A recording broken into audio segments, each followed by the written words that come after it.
رمضان أهلا مرحبا رمضان. السلام عليكم ورحمة الله وبركاته حبيباتي من قناة سفيرة السعادة. النهاردة معادنا مع أفكار محفزة جدا علشان تكوني مقبلة على العبادة والطاعة في شهر رمضان. زي ما بنجهز البيت وبنجهز المطبخ وحاجات تانية، لازم نجهز نفسنا ونجهز البيت والإسداد كتيرة كده نهتم بيها علشان شهر رمضان. يلا بينا إن شاء الله بإذن الله على الفيديو النهاردة أفكار تحفيزية تشجيعية على العبادة والطاعة لشهر رمضان. ما تنسيش تدعميني بلايك. اللهم صلي وسلم وبارك على نبينا محمد وعلى آله وصحبه وسلم تسليما كثيرا. صحبتي كنتم معينا طيبا، كنتم بظني صفوة الصحبات، كنتم بظني صفوة وأول حاجة حبيبتي هحفزك عليها وخليكي تهتمي بيها فعلا إسدال الصلاة.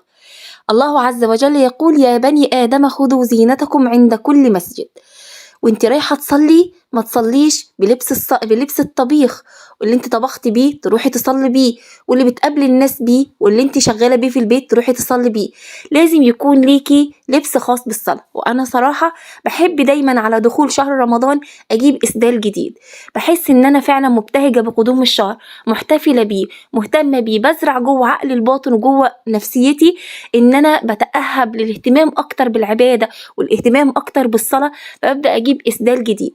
من الحاجات المريحة او الحاجات اللي لازم تهتم بيها في اسدال الصلاة ان يكون الكم بتاعه ساتر، علشان وانت بتقولي الله اكبر بترفعي ايديكي ما ترتفعش ويقعد يظهر دراعك وانت بتصلي، وتقعدي تشدي في كمك يمين وتشدي فيه شمال وتقعدي تقللي من تركيزك في الصلاة. عشان تصلي وانت مركزة الاسدال يكون طويل وساتر، وتكون الطرحة مغطية لغاية صدرك علشان مش تقعدي كل شوية تشدي فيها، ويكون الكم عبارة عن استك زي ما انا مرياكي، بحيث ان هو يكون زي ما بيقولوا حابك على الايد او ماسك على الايد على المعصم، بحيث ان ايديكي ما تقعدش ترتفع وكل شويه تمسكي الكم بطراطيف صوابعك كده وتبقي متضايقه وانت فعلا بتصلي، عشان تصلي باريحيه وتصلي بتركيز اكتر. تعطير الاسدال من الحاجات المهمه. طالما انت بتصلي في البيت حطي كل انواع البرفانات اللي ممكن تحبيها وممكن تتخيليها. صلي وحطي برفان وعطري كل مكان، عطري المكان اللي بتصلي فيه. حب الصلاه. من زكى ريحه طابت نفسه. يعني انت كل لما تبقى ريحتك حلو كل ما تحسي نفسيتك اريح، كل لما يكون ادعى للخشوع كل ما تحسي ان انت عايزه تخشعي اكتر. وخلاص ما انت مش شايله حاجه، بتصلي في مكان جيد التهويه. لو احنا في الحر افتحي مروحه، افتحي شباك، ما تصليش في مكان فيه ضوضاء. الاماكن دي كلها مهمه ولسه هتكلم عليها في نقطه تانية، لكن دلوقتي بهتم باول حاجه بالاسدال، يكون متعطر، يكون نظيف، يكون شيك قدر الامكان. دي كده من الحاجات المهمه اللي بتحفزك على العباده وبتحسسك فعلا براحه نفسيه. الجو اللي هقولك عليه بقى دلوقتي هيحفزك جدا على أداء صلاة التراويح، بالذات في آخر اليوم في رمضان بعد إرهاق يوم كامل وصيام وشغل البيت والمطبخ. بتخلصي كده كل اللي وراكي والمطبخ. أنا صراحة عن نفسي واللي متابعني في كل روتيناتي بأجل المواعين لوقت تجهيز السحور. خلاص بتفطري، تاخدي شاور، تدخلي بقى كده تعطري المكان اللي هتصلي فيه، شغلي بخور، حطي معطر جو، أي حاجة تخليكي مسترخية، تخليكي فعلا حاسة بطمأنينة داخلية وراحة ذهنية علشان تقدري تخشعي في الصلاة وانت فعلا هادية. مفيش بقى المكان مش نظيف، المكان مكتوم، لا، خلي فعلا يا بني آدم خذوا زينتكم عند كل مسجد. المكان يكون هادي، حبذا تكون الإضاءة هادية. هدي إضاءة البيت قدر الإمكان. الإضاءة الهادية بتحسسك ان انت قادرة تخشعي وتساعدك على الخشوع اكتر من الضوضاء ومن الحاجات المبهرة. المصلية انا بالنسبة لي احب جدا ان انا اصلي على مصلية تكون سادة. كل لما كانت المصلية سادة كل لما تحسي ان انت الانشغالات في الصلاة او ان انت مشتتة بيقل كتير جدا، لان المكان اللي حواليكي هادي فبتحسي ان انت اهدى. صخب بقيق طول اليوم. عايزين نخلي الصلاة فعلا هي ساحة الهدوء النفسي والطمأنينة، واللي فعلا هتخرجك من اي توتر طول اليوم، غير انها عبادة وفريضة وتعبد لله عز وجل. كمان تاخدي ثمرة الهدوء غير الثواب الكبير، غير ان اسقطت عن نفسك الفريضة. عطري المكان، عطري المصلية، دي حاجة مهمة جدا بتخليكي فعلا وانت بتصلي مرتاحة ذهنيا فبتقدري تخشعي، بيساعدك على الخشوع اكتر. ما فيهاش حاجة لو خدنا بالاسباب اللي هتخلينا فعلا نخشع اسهل من غير ما يكون في حاجات حوالينا منرفزانا. في ناس كتير ممكن وهي بتصلي حاجات بتنرفزها، دبانة تفضلي متنرفزة طول الصلاة. كل الحاجات دي حاولي ان انت تقللي منها بحيث انك تخشعي اكتر في الصلاة.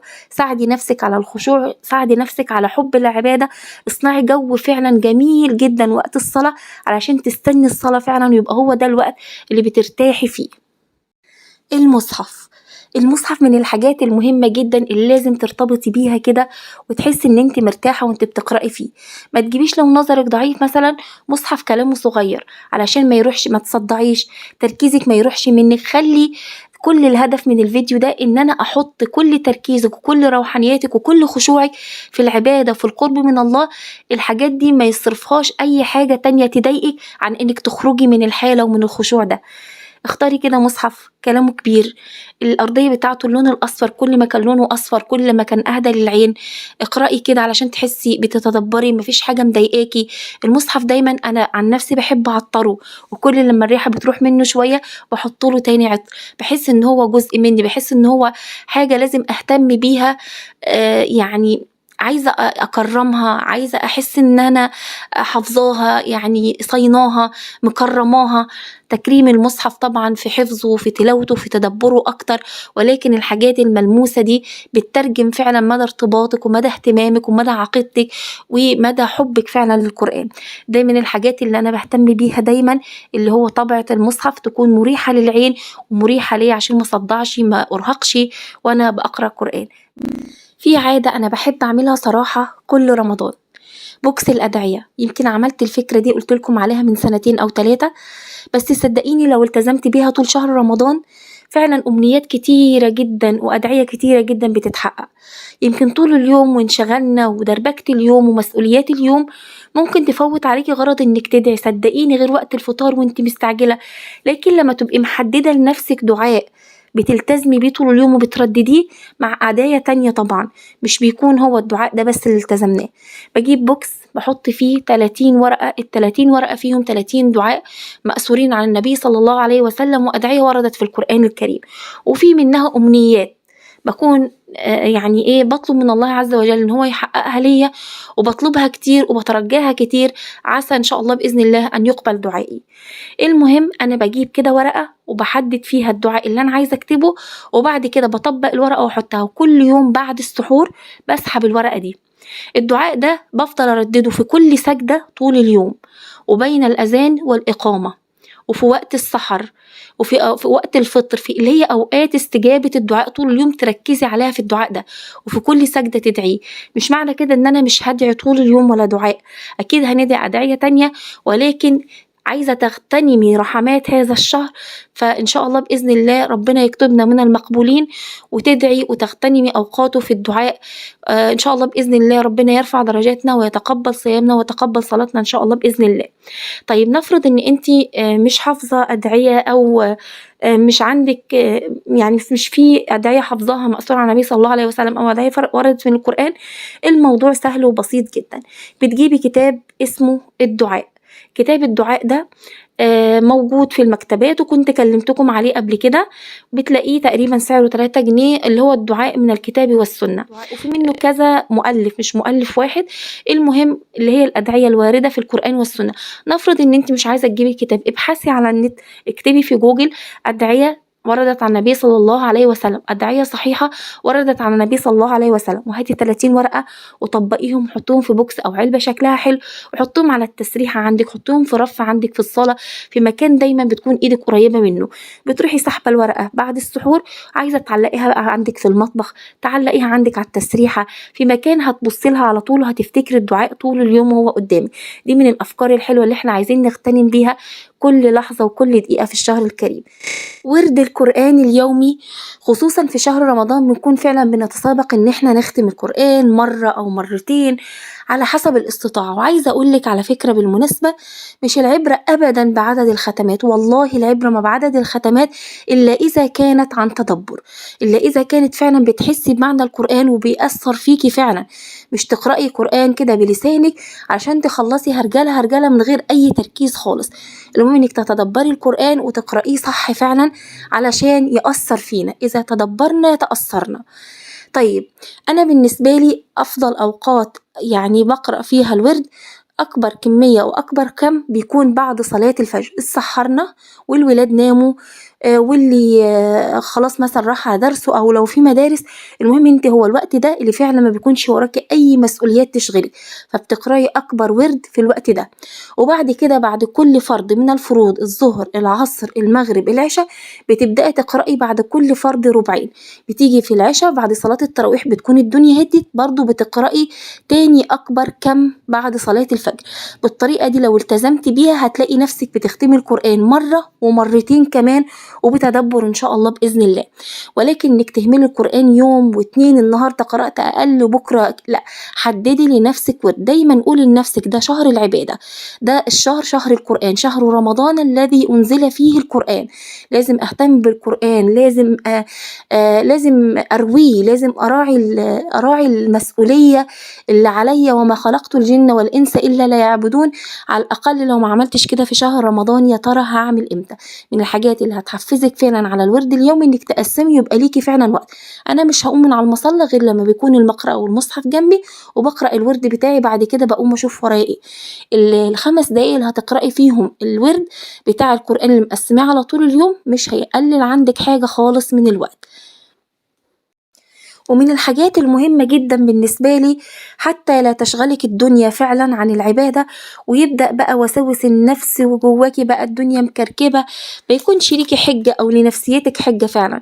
خاصة الناس ما بتحبش كركبة حواليها، ما بتحبش تشوف تراب، ما بتحبش عدم النظافة.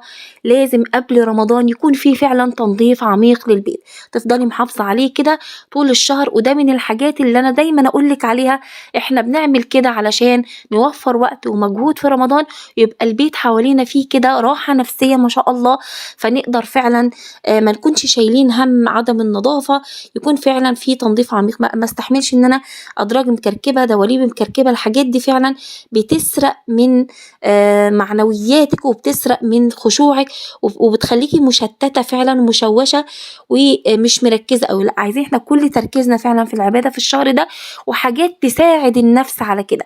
احنا بنعمل امور تساعد قبل ده كله، في استعانة بالله، في اللهم اعني على ذكرك وشكرك وحسن عبادتك.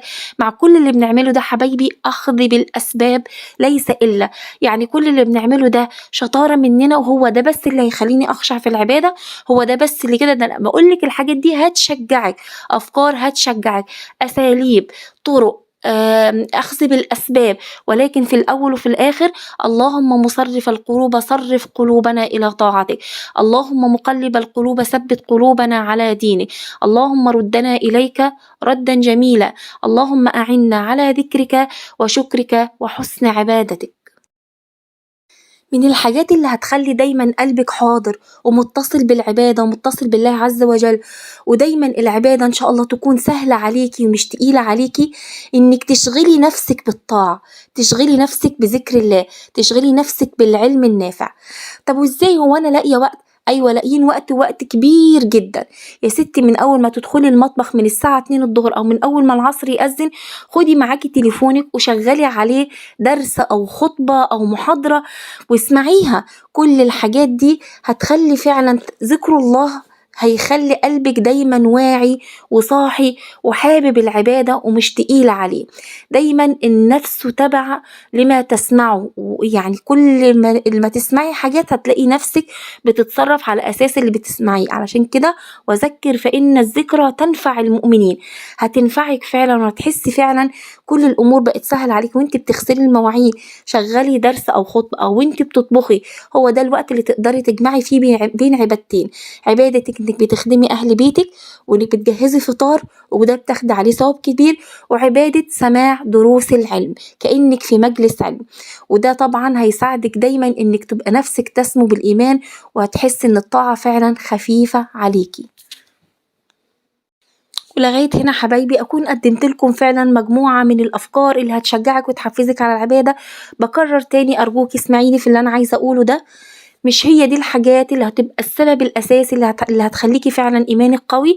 احنا بناخد بالأسباب وبنسعى، بنربط ذهننا وعقلنا الباطن إن احنا نيتنا خير، احنا نيتنا عايزين نقرب، عايزين نعبد ربنا. بنخلي الذهن من الشوائب الدنيوية، بنخلي الذهن صافي، بنخلي الذهن بتاعنا هادي. بناخد بالأسباب الظاهرية، ولكن الأسباب الداخلية بيد الله عز وجل، وبالاستغفار وبالدعاء. اللهم مصرف القلوب صرف قلوبنا إلى طاعتك. اللهم هب لنا من لدنك عملا صالحا يقربنا إليك. اللهم ردنا إليك ردا جميلا. اللهم اهدنا وسددنا. اللهم اهدنا ويسر لنا الهدى. لغاية هنا انتهى الفيديو حبايبي. ما تنسيش تدعميني بلايك. اللهم اجعل هذا الفيديو خالصا لوجهك الكريم. اللهم طهر قلبي من النفاق، وعملي من الرياء، ولساني من الكذب، وعيني من الخيانة.